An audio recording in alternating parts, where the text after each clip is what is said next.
Okay. Now, those of you who were not here last night, I mentioned that Swami Vivekananda gave several lectures that were based on different Upanishads.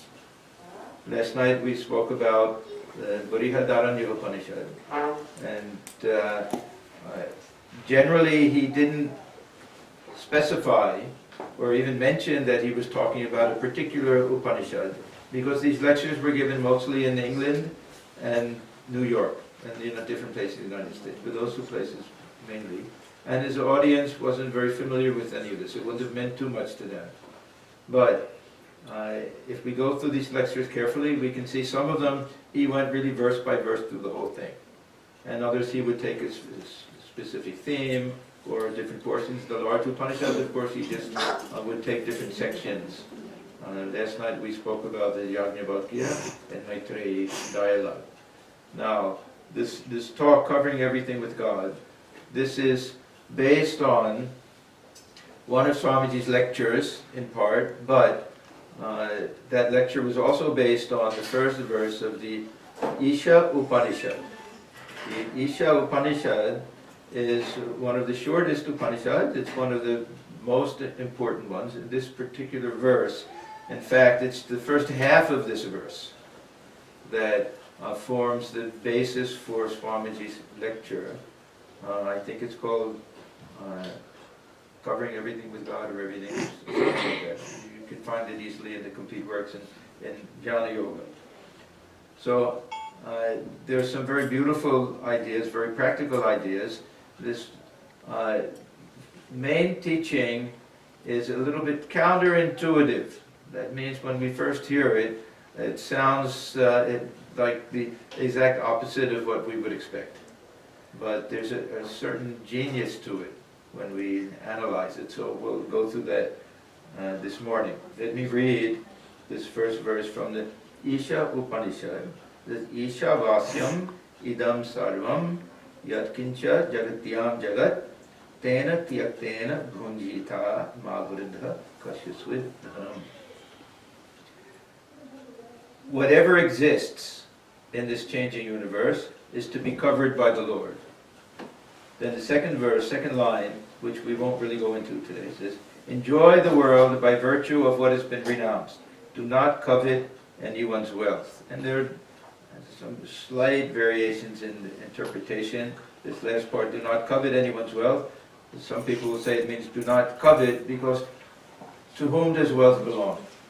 Nobody owns anything, so how can we covet anybody's wealth? But we'll focus on the very beginning, the very first line of this, Ishavasam idam sarvam yatkincha jagatyam jagat. Now when we look at different translations, even something so important and basic as this gets translated differently sometimes. And two of the Swamis that I respect most in the whole tradition, one is Swami Lokeshwaranandaji, who is the head of the Institute of Culture. Second one is Swami Sarvagatanandaji, who is the head of our Boston Center. They give it a different translation of this, which also gives a nice meaning, but I'm not going to follow that. I'm going to stick with the translation, with the interpretation given by both Shankaracharya and Swamiji himself. This term vasyam, is to be covered, can be taken to mean that everything is covered by God. Everything is filled with God. Now that makes more sense. The counterintuitive thing is to say everything is to be covered by God, as if nothing is, God is not covering everything already. So this is the challenge for us if we take it that way, and that's the more literal interpretation. This word vasyam or avasyam, it means something should be done. It is to be done. So we will take it in that sense, that all this, sarvamidam, always means, it refers to everything. This entire universe is to be covered with God, or covered with the Lord. Isha. Now there's ish, eat. This is another grammatically funny thing. In the Upanishads, we're more familiar with the term Brahman. We don't have that much reference to Ishvara or to personal God or creator God. Generally the term is used in Brahman. So this is one thing that is also interesting. And then we have two words which are almost identical, Jagat and Jagati. So these both, this word for Jagat, world, it means that which is moving, that which is transitory, that which is constantly changing. So we can say that whatever exists in this transitory, changing universe. So it gives us the sense that there's something fleeting and impermanent about this world, and whatever we find here in this transitory universe, this insubstantial universe, somehow, that we want to superimpose the idea of divinity on it. Everything is to be covered by God. That means by the idea of God. So, there's nothing permanent, everything is changing. This physical universe, we know one day will be gone. We of course worry about climate change, and as if we can fix climate change, this world will exist forever.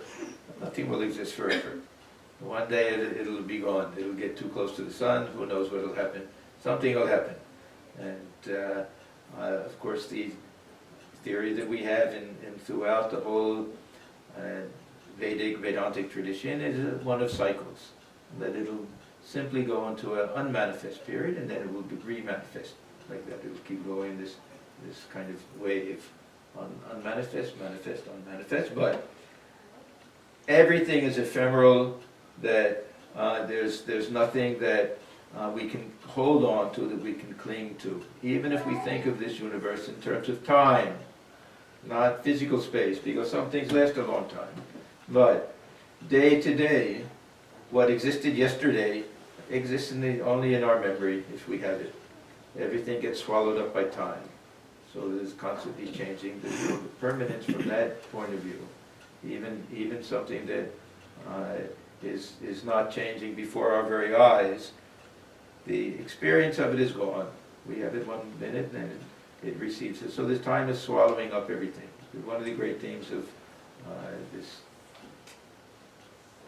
Vishwarupa Darshana in chapter 11 of Bhagavad Gita, this idea that the definition that's given when Arjuna wants to know who is this Lord that he's seeing in this terrible form, he says, I'm his all-destroying time. Nothing will escape my grasp. Everything will be swallowed up in time. Okay, so we have this universe. Thakur says that it lasts for 2 days. Dudin. It means that it's just we think that it's such a long thing.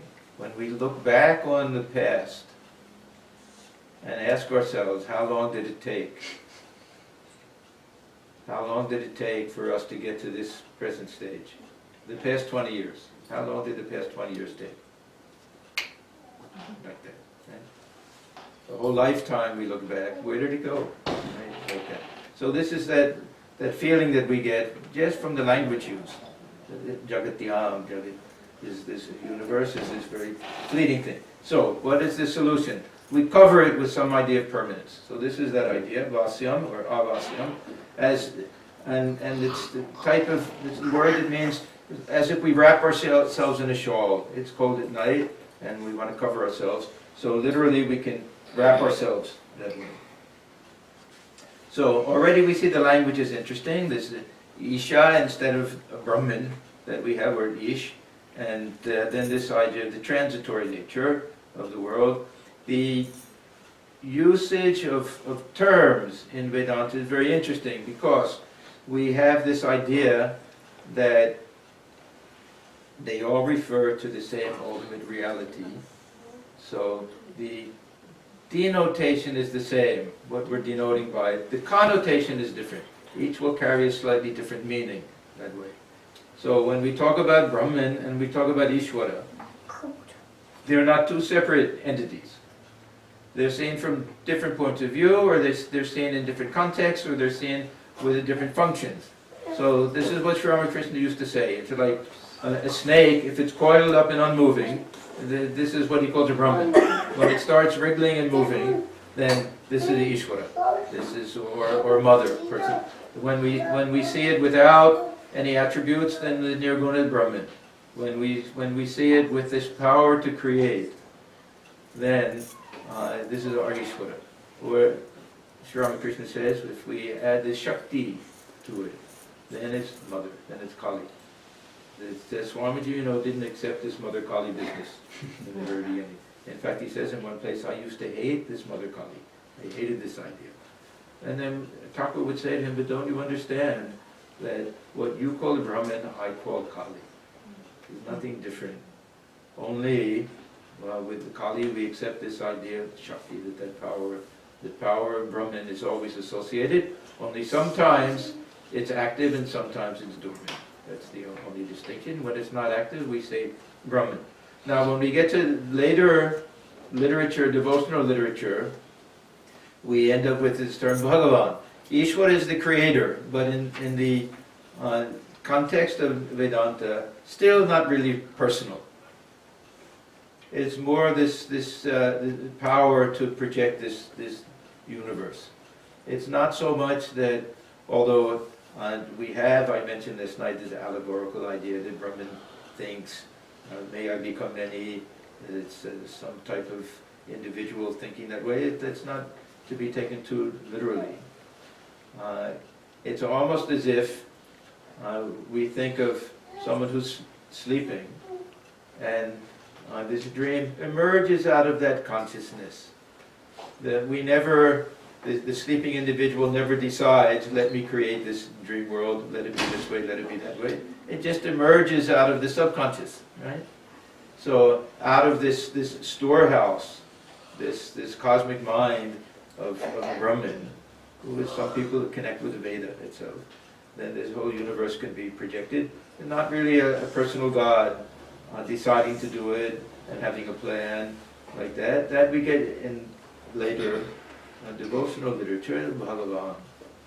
Now the same Brahman, we have Brahman, we have Ishvara, we have Bhagavan, but the same Brahman who becomes Ishvara, as when the universe comes into existence, enters into all beings as the Paramatma, as the Supreme Self. So we have these correlatives here. The creation and the creator, they come into existence at the same time. Swami Swananji used to give a beautiful illustration. He would say you have a woman. As soon as a child is born, that woman becomes a mother. So the birth of the child is responsible for the motherhood of the mother, but the mother is responsible for the child. So they both work together. But she's not less a woman. That womanhood doesn't cease to exist when she becomes a mother. That's the eternal, unchanging aspect. That's the Brahman aspect. So Brahman doesn't cease to become Brahman when it's the ground of the universe, the cause of the universe, when it's also Ishvara. So all of these are one and the same, but we have these different terms that are used.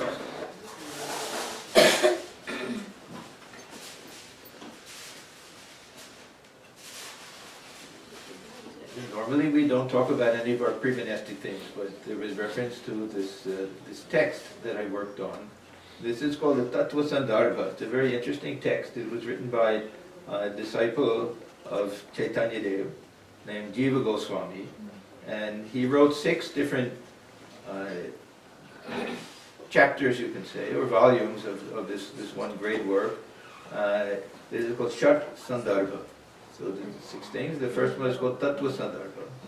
And he wrote an entire text based on one single verse from the Bhagavata Purana. It's very interesting. And it ties in very nicely with this idea. It says, Vadanti tat tattva vidas tattvam yad jnanam advayam. Vadanti tat tattva vidas.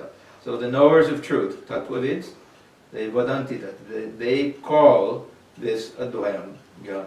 They call this non-dual knowledge, they speak of it. Vadanti tat tattva vidas tattvam yad jnanam advayam.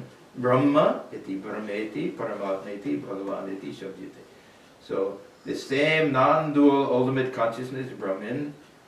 These great knowers of truth speak of it in three different ways. Some will say Brahman, some will say Paramatman, and some will say Bhagavan, personal God. All one and the same.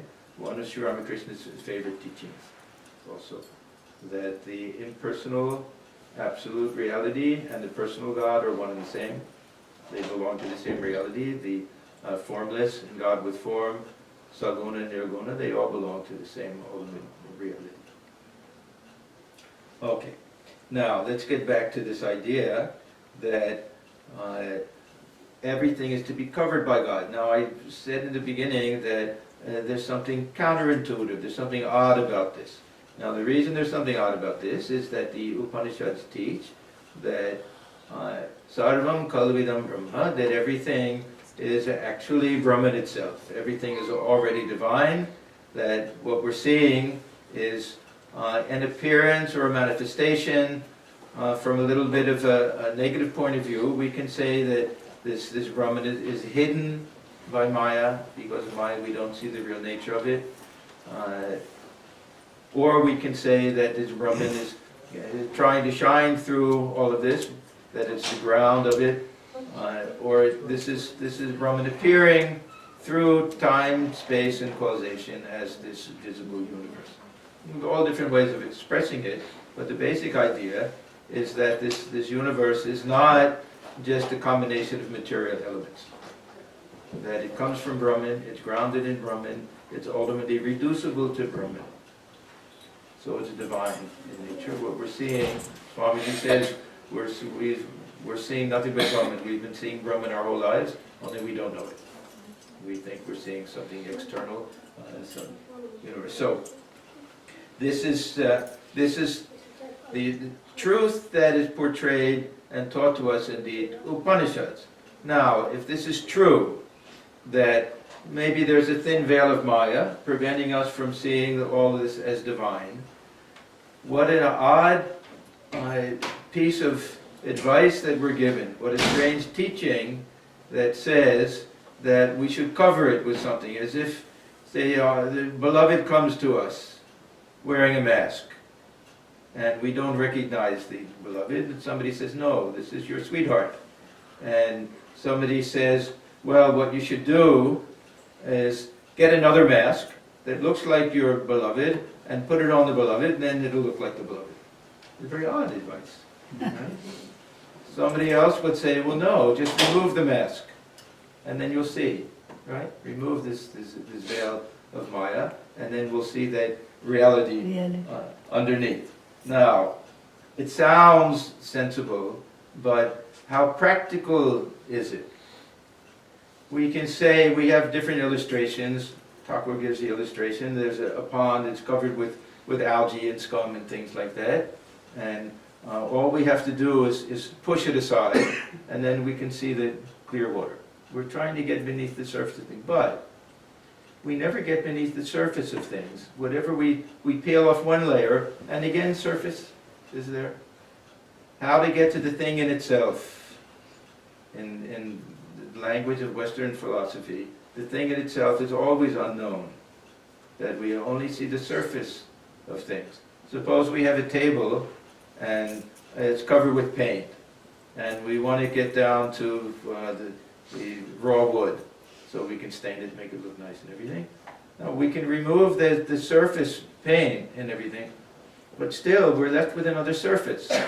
If we want to get to what is the real essence of it, what is the substance, it'll always be covered by the attribute. So there's an inherent difficulty in all of this, and sometimes in the effort to tear off the surface, the covering, we rip off the whole thing. We make a big mess of everything, because this Maya is something very subtle. So Swamiji says, and this is in that lecture that I referred to, that's on the Isha Upanishad. The first impression we get of the advice given by religions is that we had better terminate our existence. Now this is this idea that this neti neti, we deny things. If this visible universe is what is hiding that view of Brahman, then we negate it, we get rid of it, we transcend it, or we flee from it. And this was the tradition in the old days, especially for sannyasis. They would flee the world. They would go into a forest cave. They would have nothing to do with anybody. Rather than try to see everything as divine, they would simply turn within. And of course, it's one of the very legitimate spiritual paths that we have. But Sri Ramakrishna, he preferred this other, tried to see God in everything. This other way. He used to say that the rishis of old were very cautious, timid people. They were afraid of being attached all the time and getting caught. He liked those who were the expert dice players. They could throw the dice and get any number that they wanted, and they could freely play the game. So Swami said, the first impression we get of the advice given by religions is that we had better terminate our existence.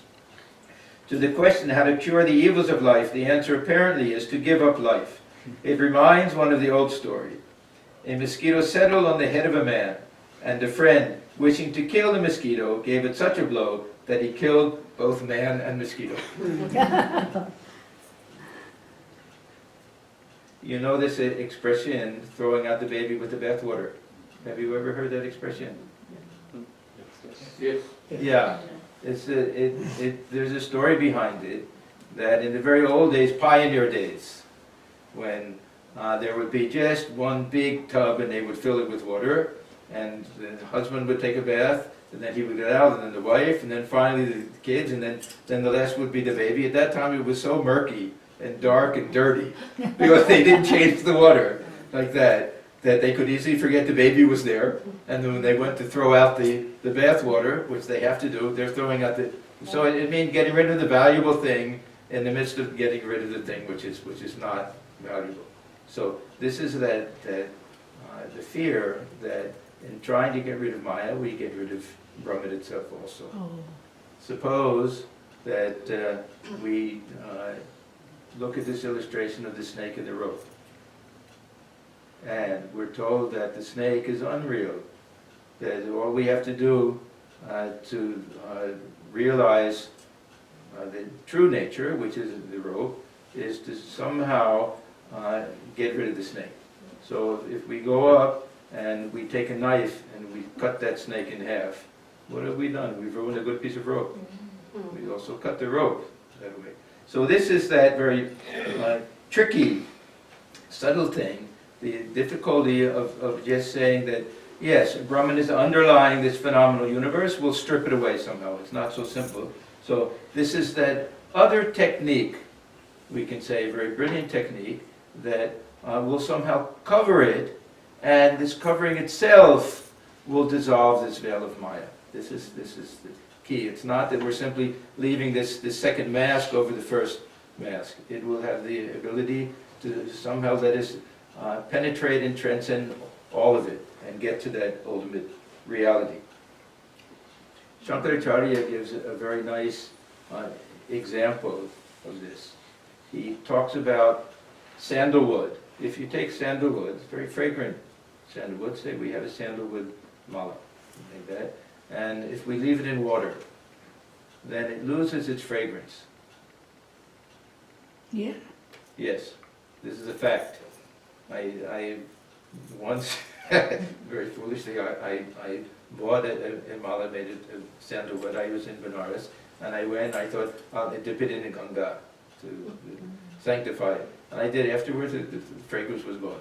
But if you rub it, it comes back. It comes back.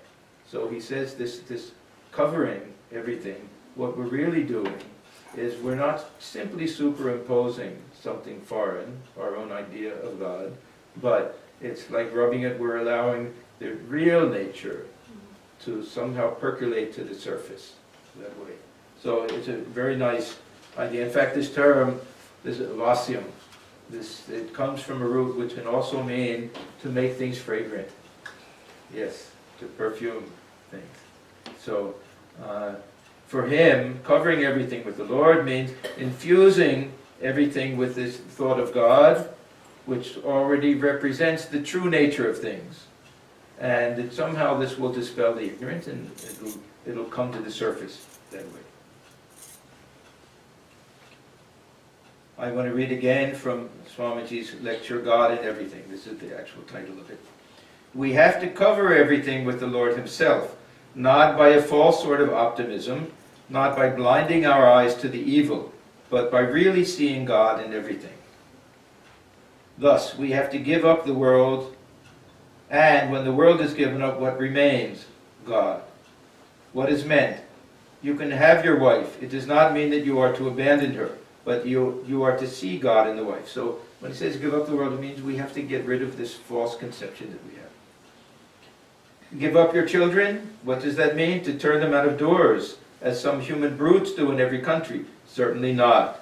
That is diabolism. It is not religion. But see God in your children. That means cover them with this idea of godliness. So in everything, in life and in death, in happiness and in misery, the Lord is equally present. The whole world is full of the Lord. So these two interpretations, everything is to be covered by God, and everything is already covered by God. They're both true. But this is the practical advice, how to understand it. Open your eyes and see Him. This is what Vedanta teaches. Give up the world which you have conjectured, because your conjecture was based upon a very partial experience, upon very poor reasoning, and upon your own weakness. Give it up. The world we have been thinking of for so long, the world to which we have been clinging so long, is a false world of our own creation. Sri Ramakrishna was asked once, is this world false? Is this world unreal? Mithya. And he said, so long as we haven't realized God, it's unreal. That means we have a false conception. After the realization of God, we know that the world is real, because then we know that it's nothing but rubbish. Then we know the real nature of it. He turns it on its head. He reverses this. Generally we say that we're in a state of ignorance, and we think that the world is real. And then when we have God realization, we see that it's false. But he's reversing the whole thing. After God realized that vijnana state, then we see it nothing but pure consciousness, nothing but the divine. So give up that world which we've conjured up. Open your eyes and see that as such it never existed. It was a dream, Maya. What existed was the Lord Himself. It is He who is in the child, in the wife, and in the husband. It is He who is in the good and in the bad. He is in the sin and in the sinner. He is in life and in death.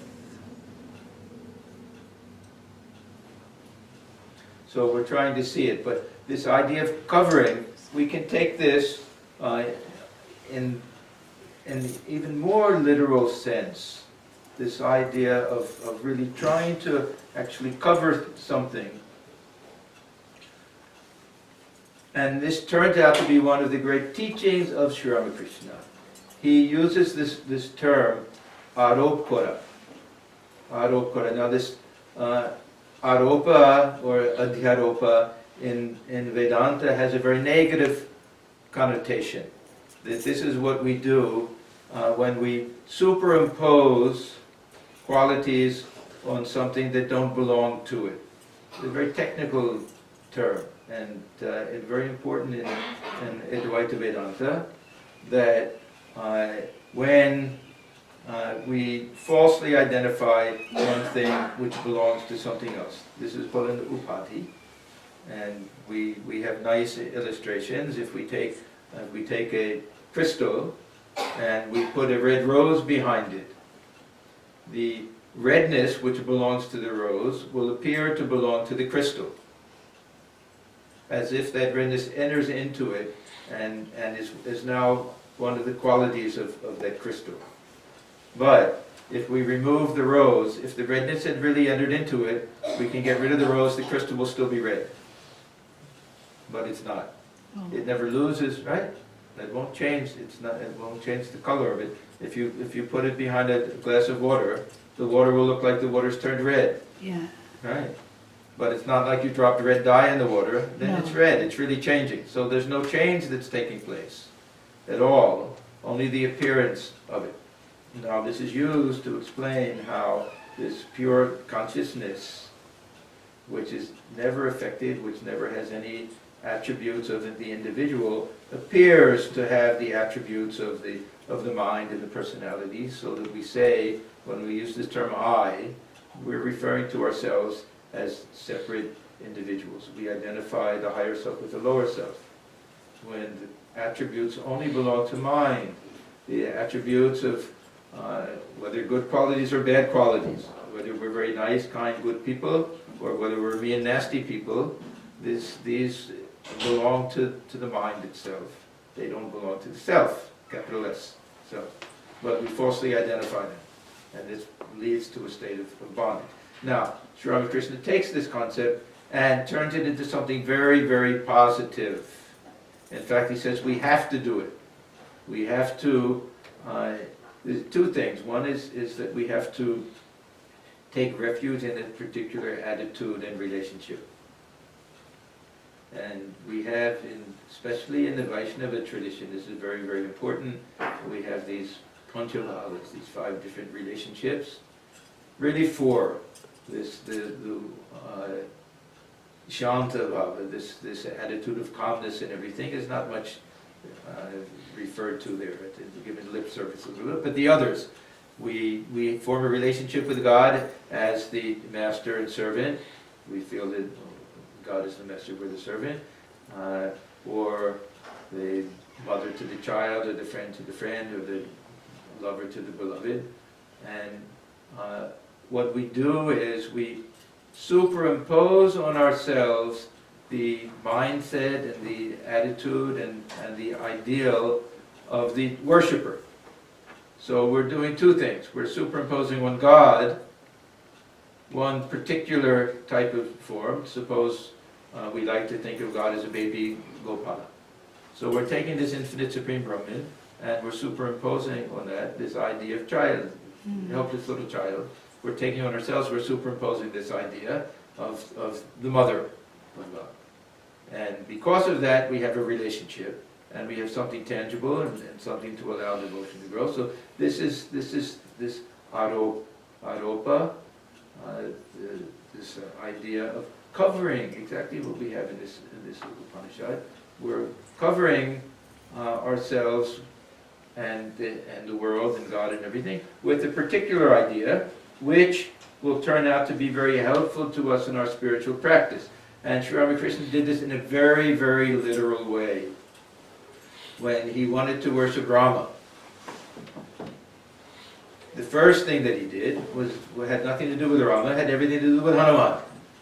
So there's more emphasis put on the worshipper than the worshipped. If we can identify fully with Hanuman, then we'll be the ideal devotee. This is a dasya bhava. Dasoham, I am the servant of God. Once we've done that, then we're fit to worship Rama. And we can make very fast progress. So Thakur did that. He would tie his cloth in such a way that it would hang in back as like a tail. And he didn't walk, he jumped. He hopped from place to place. He would climb trees. He would eat bananas and did all of those things. And ultimately through that, he was able to have the vision of Sita.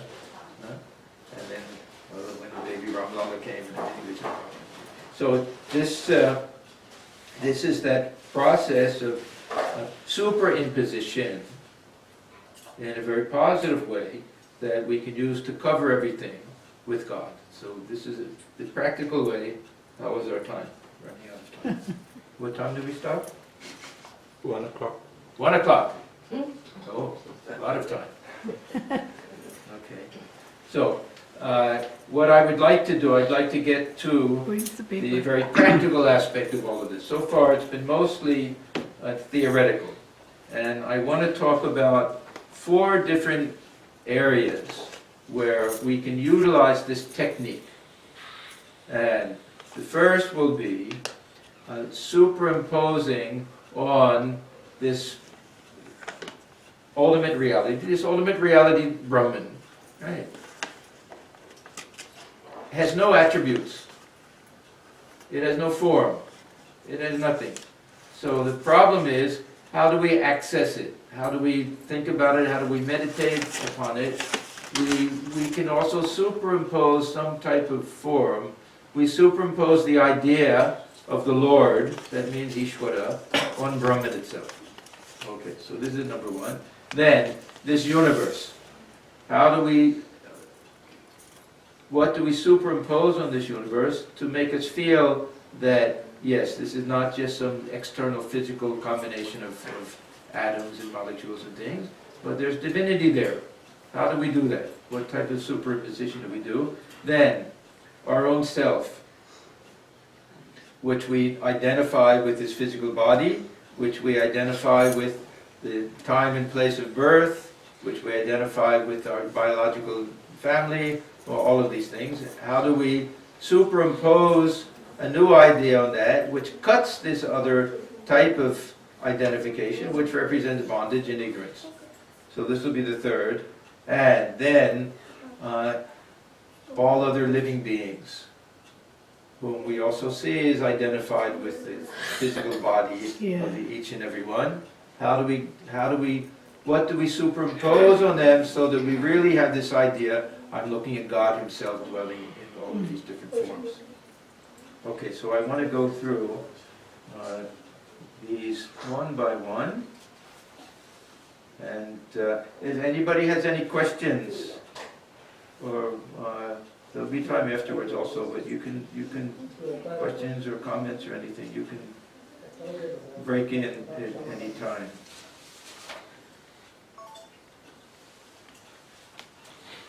I read somewhere in a book that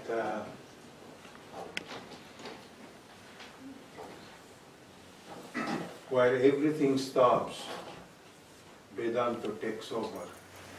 In the timeline of religious beliefs, rites, superstition, things of awe and wonder, somebody can spend 10 years thinking about one sloka. You know, that way of life could not continue, because at some point people looked at, what am I getting out of it? So, to make the long story short, Vedanta became the first constructive creation of all those Puranas, these and that, picked up what is needed and left the other innards over there. Those who have time, those who can tickle their imagination with awe and wonder, let them spend 100 years. But average people, let them get on. And that's how these four paths of life was put in focus. But before Vedanta, life was not put in focus. What's your comment on that? Too many ideas all at once. Let me finish. This is in the realm of somebody's opinion to say this. We can take the opposite opinion also. Each and every religion can take us to the highest goal. Each and every ritual has a meaning to it also. Swamiji himself, he said, how can I look down upon a ritual when my very own master realized God to ritualistic worship? So we shouldn't be too dogmatic in any one statement that way. In the history of Vedantic thought, the great turning point was when everything went inward, to turn within. There are very few people who can get rid of all the external things and go directly within. This is the hard path of Jnana Yoga. So for the majority of people, this is the teaching of Bhagavad Gita, this is the teaching of Sri Ramakrishna. The devotional path is maybe roundabout, it may have some extraneous things, but for most people it's easier and better because it's more concrete, something to hold on to. Those who can take this strict Vedanta and go directly within, if they can do it, then that's the best thing for them. But it's not for everyone. This is why we have all the different. So it is paths. still an option given to disciples as to which way they would like to. Right. And Now, Swamiji says that the combination is the Right, strongest. so the Is point strongest. I cannot make in my mind, Hmm. what is the benefit of writing a book before Pratham Bhag and try to start the kid on that book rather than bring him right on the Pratham Bhag the way we are running this world. You follow what I'm saying? Why put so much preamble to get to Pratham Bhag? Everybody started with Pratham Bhag, got to the language and they learn everything. But why should I get so much religious preamble before Vedanta? I don't Okay, need... save this. Let me go through because we're getting off track a little. But I'll come back to this question. It's a good question. And it goes to the heart of the Jnana Marga and Bhakti Marga. Okay, so don't let me forget. But I don't want to lose the train of thought here too much. Okay? Now, okay, so the first one that we're talking about is we have this conception of Brahman. This will also tie in a little bit. This conception of Brahman. So suppose we're told that meditate on Brahman. What will we do? First of all, as soon as we turn Brahman into an object of meditation, we've lost it. It can never be objectified. It's the eternal subject. So the knower, it's the knower. The knower can never be known. It can never be objectified. The subject can never be accessed as an object. So we have to, if we want to have some type of mechanism by which we access this infinite transcendent reality, then we have to use this technique of covering. Sri Ramakrishna was asked by M one time what this spirit form of God, Chinmayaru. So he said, what is this like? What is the nature of this Brahman that you're talking about? Now, generally, when Sri Ramakrishna was asked that question, his reply would be, what Brahman is cannot be spoken of. Mukhe bola jayena. It can't be uttered by the tongue, the nature of the Brahman.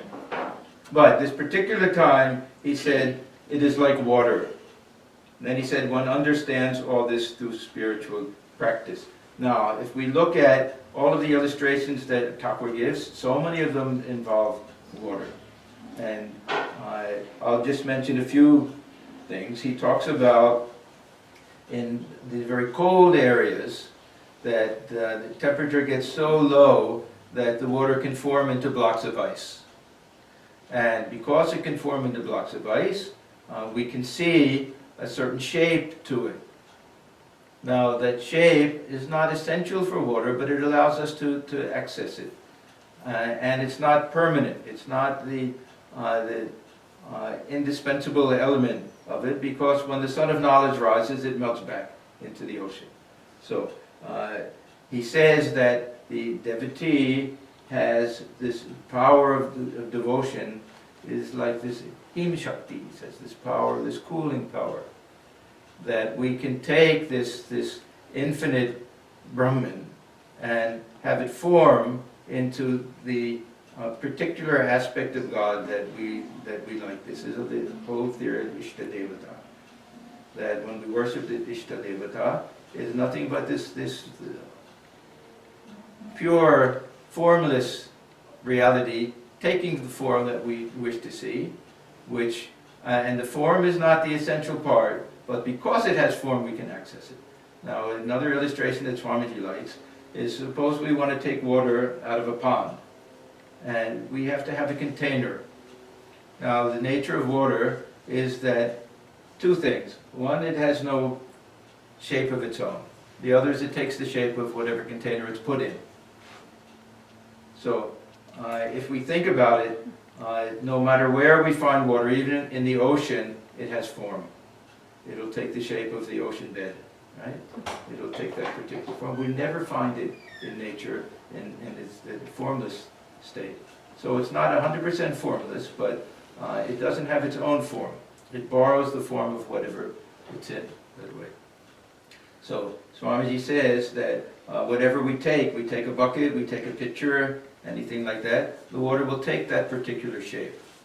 So it's the mind is the container that we use to take this water, and giving it a form means covering it. This is that covering everything with God. We cover it with our particular understanding of God, realizing that it's not absolute. And this is how we can give equal respect to every conception of God. That the name that we give to God is our own choice. That the form that we worship is our own choice. There's nothing absolute about it. If the whole world understood this, there would be no quarrel among the different religions. But because they don't understand it, one will insist, how can you say that worship God is mother, God is father?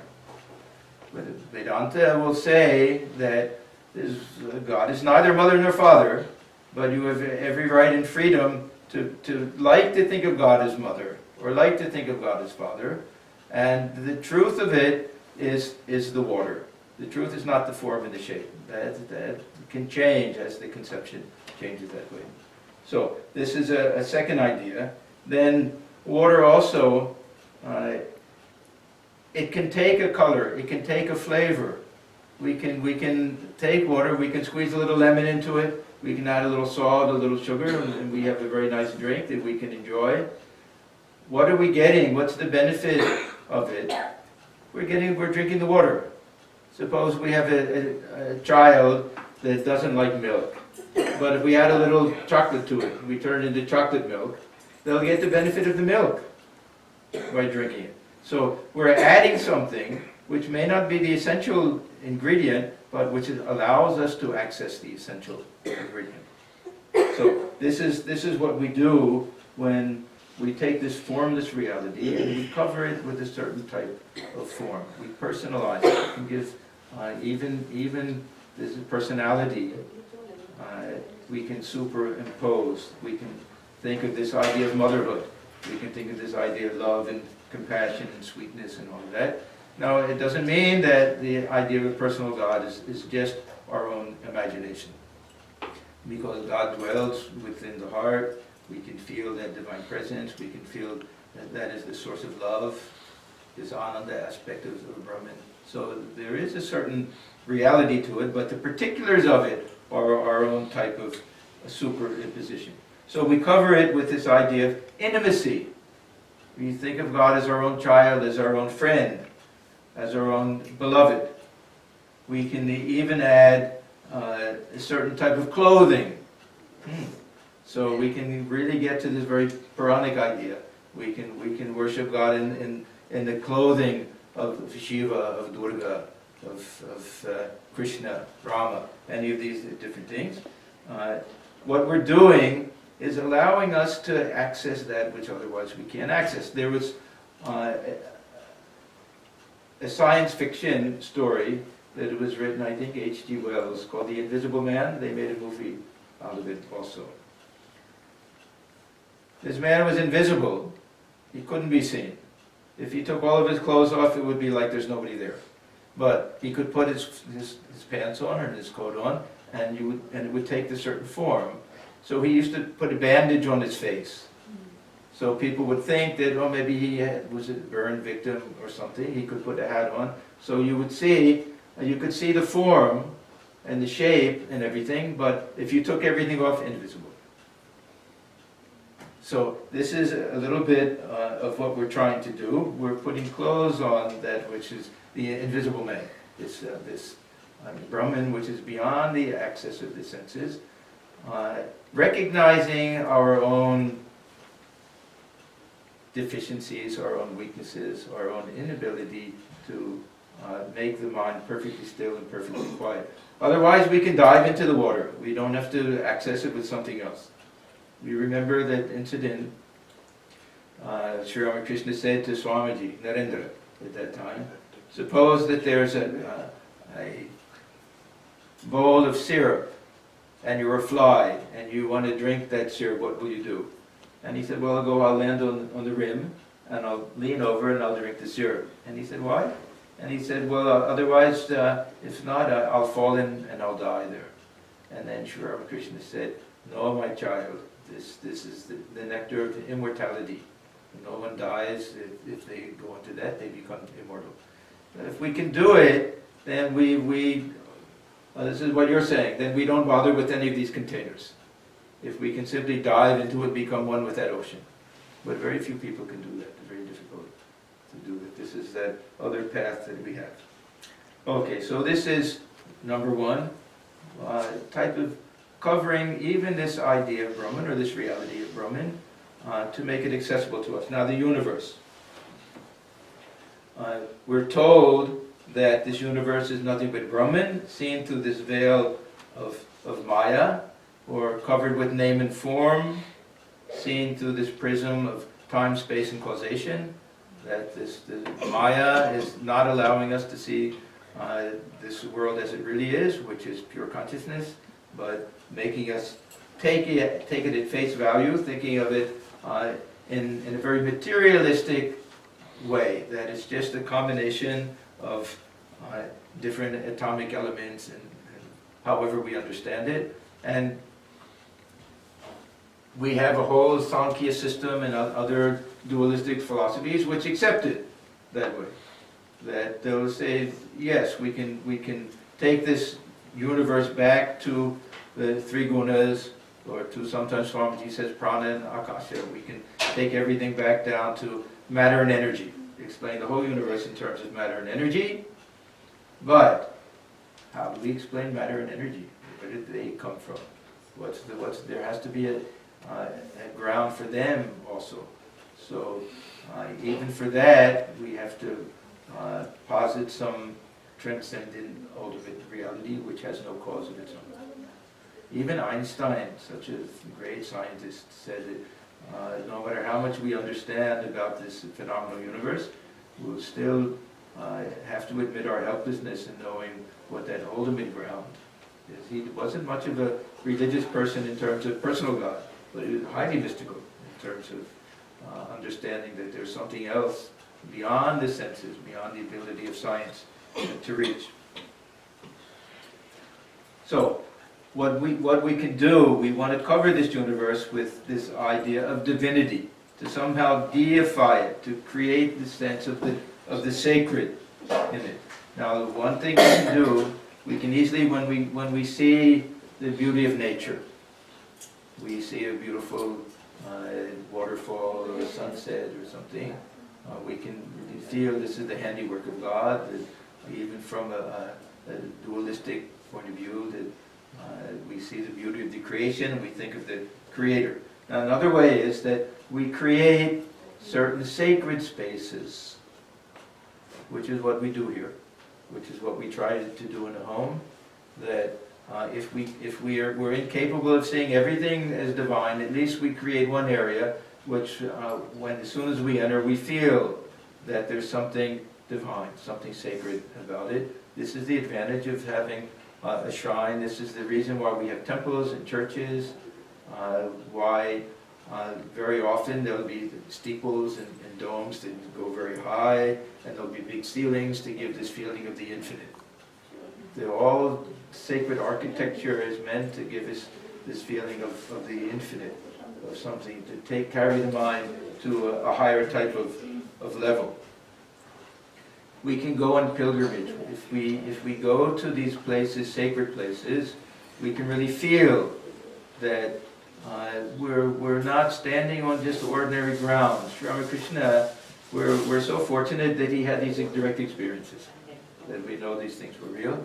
When he went to Benares for the first time, he really felt, there's this idea that it's the city of gold, that it's not ordinary dirt underneath.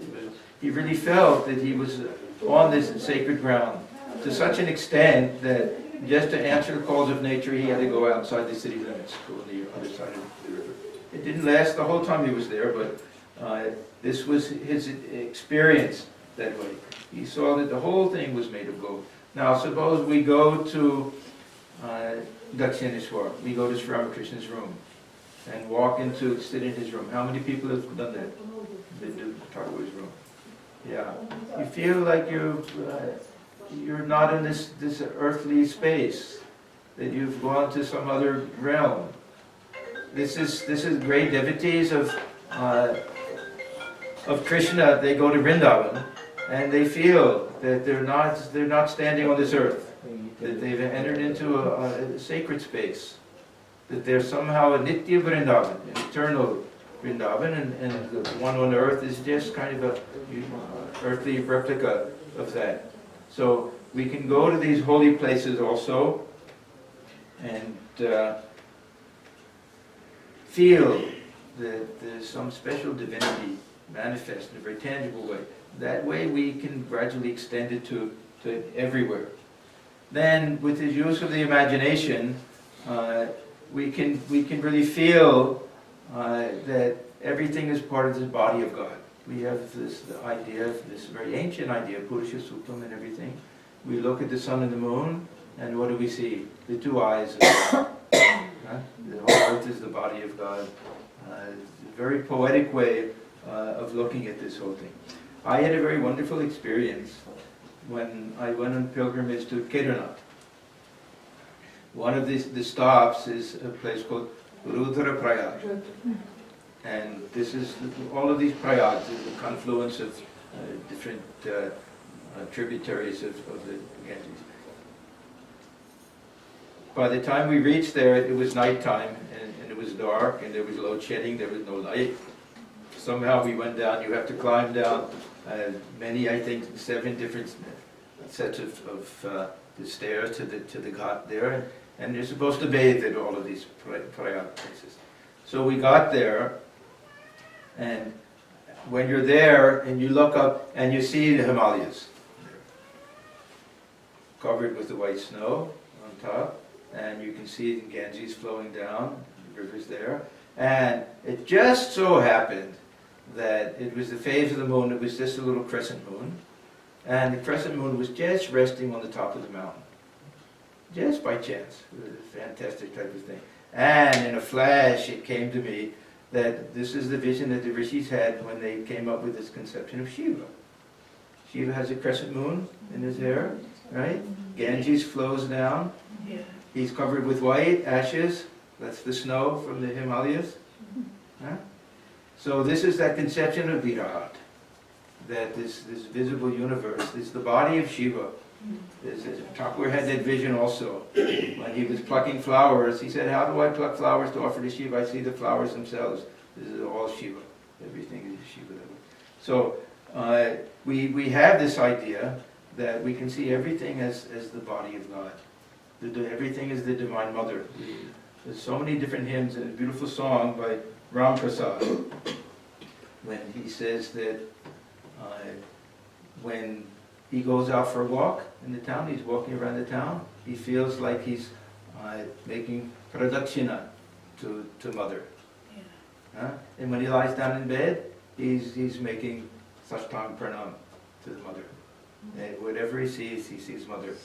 That every sound that he hears, Mother is the manifestation of all of the sounds that we have in the language. So everything that he hears is the name of Mother. It's very beautiful. Does anyone know that song? Huh? How does it go?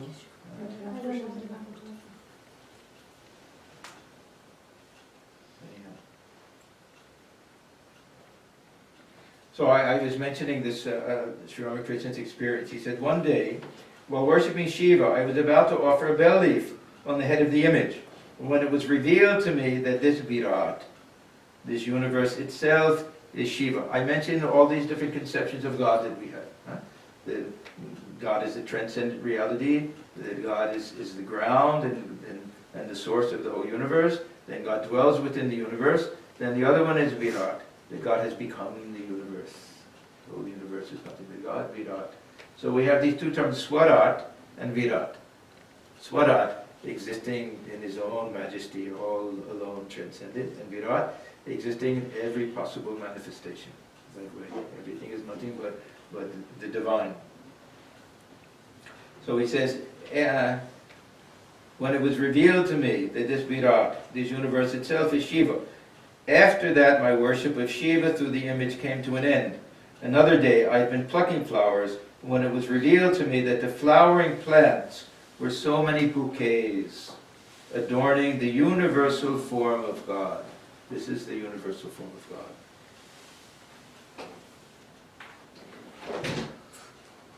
So, in this way, we try to see everything as divine, everything is sacred.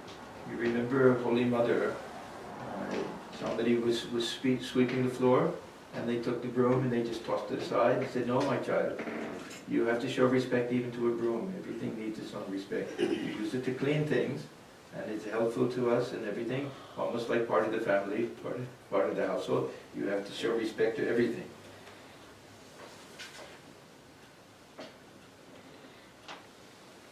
So that's the second one. So we have the Brahman, then we have this universe.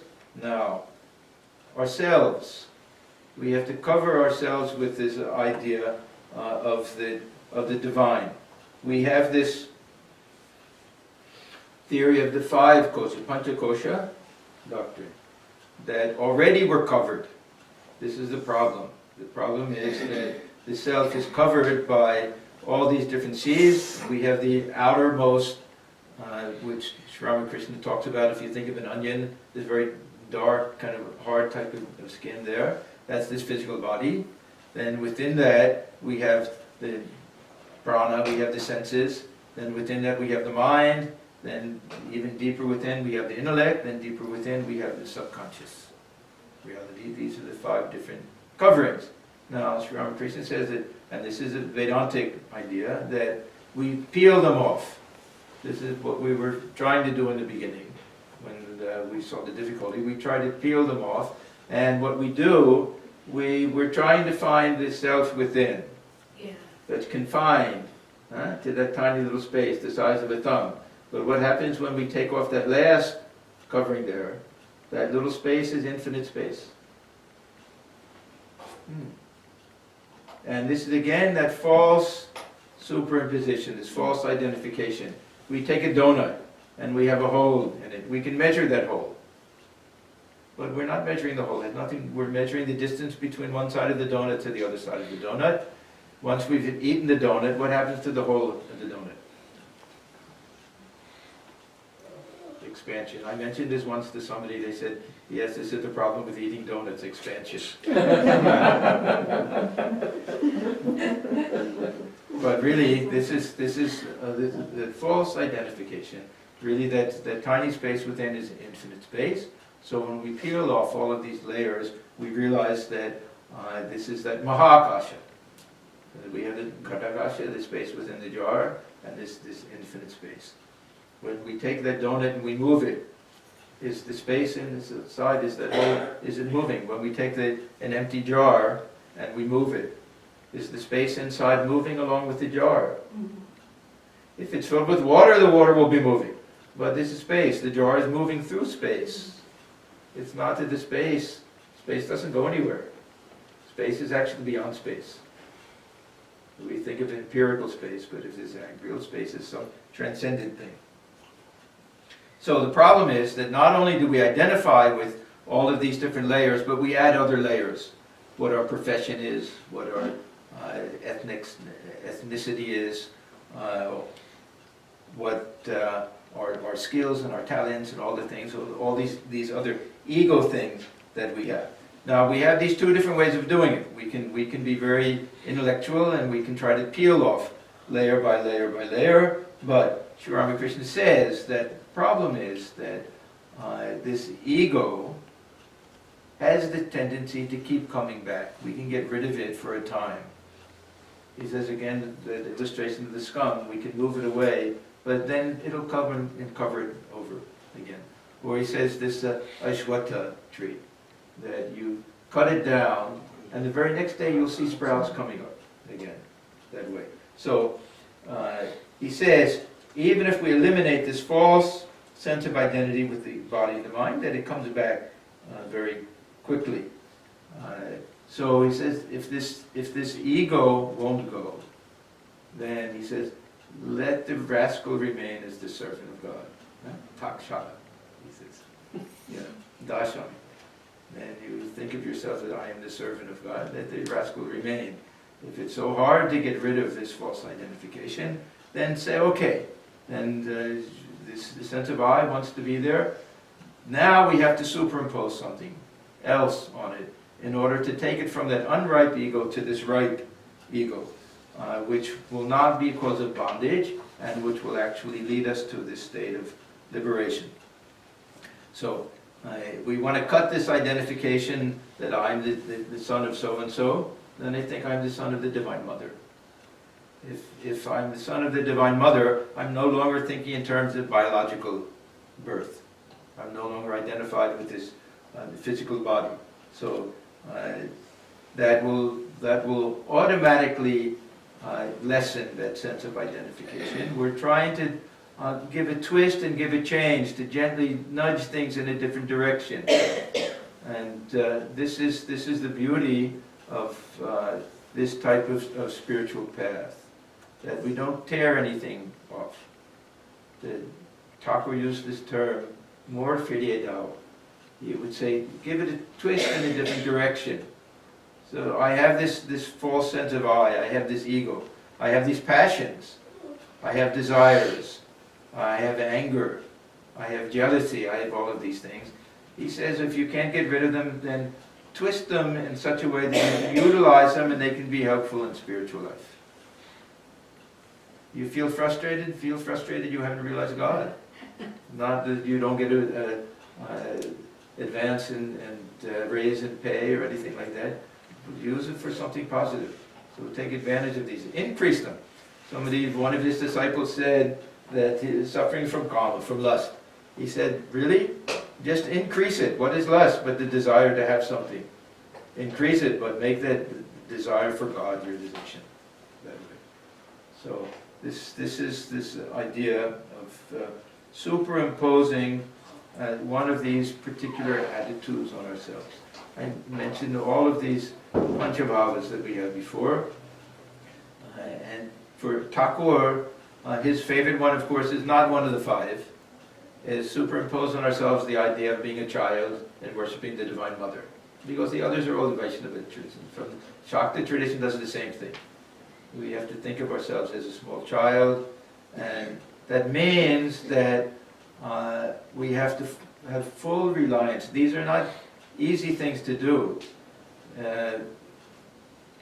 If we really want to practice this attitude of a child, that means that we have to accept whatever happens to us as our very own mother choosing it for us, and it's the very best possible thing that can happen. Sri Ramakrishna loved this illustration of the kitten and the mother cat, that wherever the mother cat took the kitten knew 100%, not the slightest doubt, that my mother has brought me here. This is the best possible place for me. Sometimes it was in the ashes in the fireplace. Now, can we do that? That some tragedy comes to us and we say, oh, this is the best possible thing. My mother, she's the one, I've turned everything over to her. Whatever she wants to do, that's what happens. Everything is Mother's will. It has to be best for me. It's very tough. This is what it means to superimpose on oneself the attitude of a child. You remember Girish Ghosh. Thakur wanted him to adopt this Sharanagati, to take this attitude that I've given my power of attorney to God. That means I make no decisions of my own. That whatever happens, I have to say this is God's will. I have to, every moment, I have to think, is it my own individual selfish desire that's making me do this? Or am I trying to be led by the divine will? That way. So he said to others, your spiritual practice has a beginning and an end. And mine has no beginning and no end. Every moment. Because what happened one day, he said to Sri Ramakrishna, I have to leave now. I want to go to the theater and take care of a few things. So Thakur said, no, you can't say that. You have to say, if his mother's will, I'll go to the theater. You've renounced all personal desires and all personal feelings, that you're the one who can decide what to do and you're the one who knows best and everything. And then he said, then it dawned on me. what type of bondage I put myself under. And I have to think every moment, is it my desire, or is it divine will? So this is what it means to superimpose this desire. We superimpose this attitude of a servant. That means everything we do, we have to make the servant will never do anything for his own sake. It's only for the sake of the master. Will this bring joy to the master? Will this bring a good reputation to the master? Everything we do. So at every second we have to stop and think. Am I really taking the servant attitude? So this is what it means to superimpose it. Now we can even superimpose on ourselves the idea of oneness. We can take this other attitude, aham brahmasmi, I am Brahman. This is also a type of superimposition because we can't say it in full realization. We can't say that we really know it or really understand it or have had that direct realization. Somehow that idea appeals to us, and we can take that, and this is a very strong type of attitude, and Swamiji liked this idea, and his idea of superimposing the idea of oneness meant trying to convince the mind of the truth of it. So he said, this is the only way toward the goal. Swamiji sometimes is very strong on this. Jnana Yoga. To tell ourselves and to tell everybody else that we are divine. As we go on repeating this, strength comes. He who falters at first will get stronger and stronger, and the voice will increase by volume, until the truth takes possession of our hearts and courses through our veins and permeates our bodies. Say to your own minds, I am He, I am He. Let it ring day and night in your minds like a song, and at the point of death declare, I am He. That is the truth. The infinite strength of the world is yours. This type of superimposition, this type of covering, has a great psychological value to it. There's a story of a king who fell off his horse and lost his memory, had amnesia. And he went about thinking that he was just a beggar everywhere. And finally somebody recognized him. Oh, this is the king. And he said to him, don't you know that you're the king? And the king said, what nonsense is that? I'm a beggar. So he said, okay. So then he came back in a different guise. And he says, the Guru, and said, now let me give you some instruction. Tell yourself, over and keep telling yourself, I am the king. And here are some clothes. Dress yourself in these clothes. Carry this whatever the kings have, put on this crown and everything, and keep telling yourself over and over again, I am the king. So at first, it seemed very odd. He didn't say, I'm a beggar, why am I saying this? But the more he did it, the more he something started to be recognizable. Something started to come back, and then one day it flashed, oh, I am the king. I simply have forgotten it. So this is a very literal type of covering. We're actually putting on the clothes of it that way, but the idea is that this type of affirmation, it has this corrosive power to go through this covering of Maya that can lead us to the realization of what was really true from the very beginning. Now, the very final area was seeing God in others. There was a great Swami, Swami Atmajnanananda, who was in the San Francisco Center for many years. He was a great follower of Swamiji and a real jnani. He was asked once, how do we learn to see God in others? And he said, by seeing God in others. That means just convince yourself, just tell yourself that God alone is dwelling within all beings, that I'm actually standing before God in human form that way. Now, if I take myself to be divine, and I have that understanding God dwells within me, it has to be true that God dwells within all beings. But still, we have this false superposition. We naturally see people as physical entities, and we have to superimpose something, some type of idea, and convince ourselves of it so that we have that realization.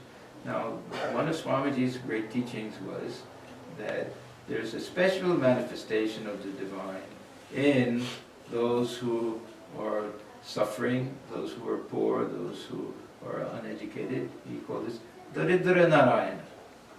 And he didn't want us to simply see God dwelling in them, but to feel that service to them was the highest worship of God. And he used to say, he had a beautiful poem, he wrote a beautiful poem, The Living God. He'd say, where will you go to worship God? Don't you see God standing before you in the form of the poor, the downtrodden and everything? You want to worship God? Serve man. So this was that beautiful teaching of Swamiji's. Where should you go to see God? Are not the poor, the miserable, the weak gods? Why not worship them first? That poem, The Living God, it occurs in one of the letters that he wrote, I think to Mary Hale. He says, he who is in you and outside you, who works through all the hands, who walks on all feet, whose body are all ye, him worship and break all other idols. It goes on, there's several verses to that. So this is that final type of covering of everything. We want to cover this idea of divinity with regard to the people that we meet, so that we treat everyone with great reverence. And we get rid of this idea of compassion, we get rid of this idea of helping other people, we replace it with this idea of what a great privilege it is for us to be able to serve God in living beings. If you go to Rameshwaram, this was a very tremendous experience that I had when I went there, and I saw that the reply to the address of welcome that Swamiji was given when he went to Rameshwaram after coming back from the West is engraved on the side of the main gates there, where and it's a fantastic thing because it's very much against ritualistic worship, where it says if you think that worship of Shiva, the worship of Shiva in the image is preliminary. The real worship of Shiva is Shiva dwelling within all their beings.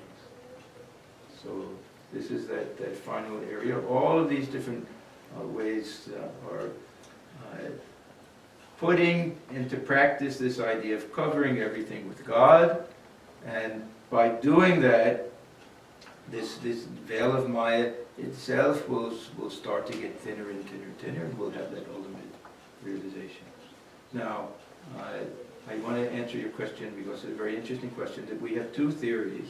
One is that if we know the ultimate truth, we start out with that ultimate truth, and we forget everything else. And Swamiji liked that idea. But Swamiji also understood that this is for the rare soul, and this path of knowledge is meant for those who have a tremendous sense of dispassion, who are have a very meager connection with the world, who are not entangled in the world, who are filled with a spirit of renunciation, this vairagya. These are all preliminaries for that. This path of knowledge has a lot of prerequisites. This idea of adhikara is very strong there. There has to be a tremendous amount of sattva and purity of heart and all of these things.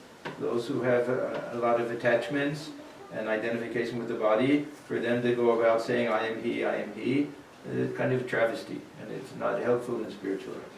Now, the path of devotion is the exact opposite for two reasons. One is that there are practically no preliminaries. There are no qualifications that we have other than a very sincere desire to become devotees. A sincere desire to have love of God. This is the only prerequisite that we have. Second interesting thing is that we can start out with whatever conception of God we have. We can be extreme dualists. We can think God dwells far off in heaven. It doesn't matter, whatever our conception is, we can think that God is very happy if we slaughter a goat and we offer it that way. It doesn't matter. As we practice and as we mature, our understanding becomes more and more subtle, and it begins to change.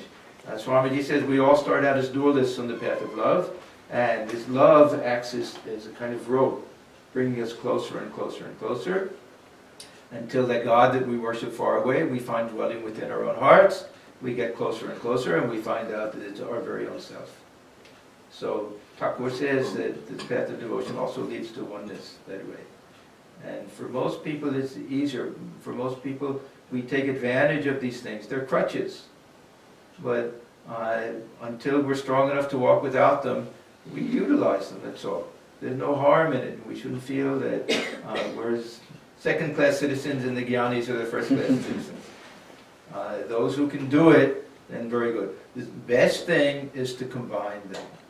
And Sri Ramakrishna's theory was that the way we combine them is we have an understanding of this truth of oneness, and we take it and we tie it and we keep it in the corner of our cloth. That means it's with us. It's with us. We know that it's there, but we utilize all of the other helps that are available to us. And that way, we understand that the God that we're worshiping is our own conception of God. We understand that it's preliminary, that it will change, that our own understanding of ourselves will change. We see in that example of Hanuman that he tells Rama that sometimes I am identified with his body and then I have this servant-master relationship, but I also sometimes have a deeper understanding that I'm the self and that I'm a part of you, that I'm a jiva. And then other times, when I know my real nature, I'm the Atman, then you and I are one and the same. This is the perfect combination of knowledge and devotion that Sri Ramakrishna wanted, that Swamiji wanted. It's a very strong way. Swamiji says very beautifully that a bird cannot fly with one wing alone, and that he needs both wings, the wing of knowledge and the wing of devotion, and the tail acts as a rudder, the tail of yoga. So all of these things are necessary. If Maya can hide Brahman, Yes. how Brahman can be omnipotent? Yes. How can a small cloud hide that tremendous sun that's there? Does it? We know that. A small little cloud has that power. The sun is not affected, right? Has the sun become any less because the cloud is in front of it? Brahman is unaffected because of this veil of Maya. But this Maya is very powerful. It's very tricky. Is this Maya something different from Brahman? That's the question. If Maya is separate from Brahman, then there is the two entities. If Maya is part of Brahman, then Maya is somehow superior to Brahman because it is able to hide Brahman. Yes. This is the difficulty with the theory of Maya. Right. And the only answer that we get is a very poetic answer. That it's something like the venom in the snake. That the venom has the power to kill somebody else. For if the snake bites someone, they'll die from that venom. But the snake itself is protected by it. So, philosophically, the problem is overcome. You stated the problem exactly right. Either Brahman is a second thing, something outside of Brahman. If Maya is something separate from Brahman, then there are two entities. We've given up that main principle of Advaita. And if it belongs to it, then Brahman as pure consciousness, as pure knowledge, has ignorance within it. Also a contradiction. So they overcome this by saying that this Brahman is not something real. If it were real, it couldn't be overcome. The fact that it can disappear means that it's not real. If it's not real, then the two objections are no longer valid. The truth is that we can't really explain the nature of Maya, why it is or why it comes or anything like that. We can't. There's a very interesting verse that says, Avidyaya avidyatvam idam evatu lakshanam yat pramana sahishnutvam anyata vastu sabhave. It says, Avidyaya avidyatvam. This avidyatvam, the unknowability, the inscrutability of avidya. Avidya is another name for Maya. That this is the lakshanam. This is the defining feature of Maya, is that it can't be explained. That it defies logic. The defining feature of it. Then it says, yat pramana asahishnutvam. since it cannot bear the light of any standard of truth, pramana. If we try to measure it by any standard of truth, it slinks away and disappears. If we shine the light of truth on it, it disappears that way. Anyata vastu sapale. Otherwise it would be something real. So they say that Maya is like darkness. If we want to examine the nature of Maya, we have two options. One, we do it with the light of knowledge. We shine the light on it.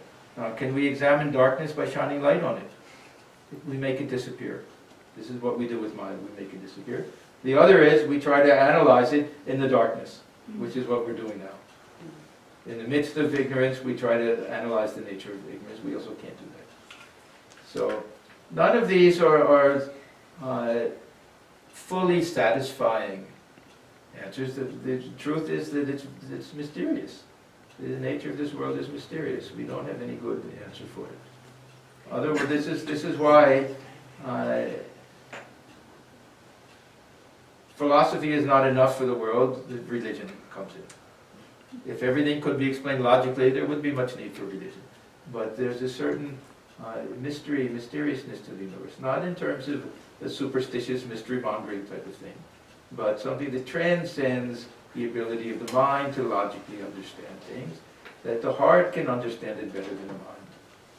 Swamiji says if there's a contradiction between the mind and the heart, follow the heart. That way. That things have to be understood intuitively, that we can understand it only by transcending mind, going beyond the mind. Thakur says that when they say that Brahman cannot be understood by the mind, he says yes, not by the ordinary mind. But this mind, purified mind, enters into a deeper realm, a higher level somehow, and has that direct access and direct experience. Then there's no question of this Maya at that time. So they say that this mystery of Maya and everything, it doesn't get resolved, it gets dissolved with God realization. We see it as somehow a wrong type of question, or is it not a very important type of question at that point? Yeah. Otherwise, you're right, we have these two contradictions. If I can ask one more question, again, more theoretical question. If Lord Krishna says that I control the Maya, Yes. and Advaita says the Maya, Ishwar itself is a product of a Maya, how does those two positions reconcile? Ishwar is not a product of Maya. Ishwar is also the ruler of Maya. But you're right that if we say that Ishwara comes into existence with creation and everything, then they're dependent, codependent. Sure, right. That way, yeah. No, what we can't say is that I'm responsible for this Maya. Sometimes we think that because I'm seeing the snake as the rope as a snake, that I'm the one responsible for it. I'm the product of Maya. But they say that Maya Baddha Jiva, Maya Mukta Shiva. So this Shiva is or the personal God, or Ishwara is free from Maya, is the Lord of Maya. This is because he uses Maya. Maya in that sense simply means this power of creation, Chit Shakti, that by virtue of which this universe comes into existence. This term Maya doesn't have any very clear meaning. This Maya that we're talking about now is this type of ignorance and everything. This is the product of the later Advaitins, Shankaracharya. The term Maya does not occur in any of the early Upanishads. I think first time is in Shvetashvatara Upanishad, one of the later Upanishads, and when we find it in the Rig Veda, then it has this meaning of magic, something like that, some magical power to and everything like that. Yes. Yeah. I have a situation here that Panchabhuti or wherever, Sita was, and she saw a stag, golden, and immediately said, Ramchandra, go get it. And Ramchandra went after it, then Lakhan put a circle that don't go out of it. Right, yeah. And then Ravan came. All these jigsaw puzzle pieces, are they part of a big Maya? we have to take these things as, you know, really very poetical ways of trying to present some type of deeper spiritual truth. Some things we may like, some things we may not like. Sri Ramakrishna says scripture it's like a combination of sand and sugar. It's a very remarkable statement. That it's a combination, be like the ant and take the sugar and leave the other stuff. So there'll be things that make sense to us, things that don't. We don't have to bother our heads too much.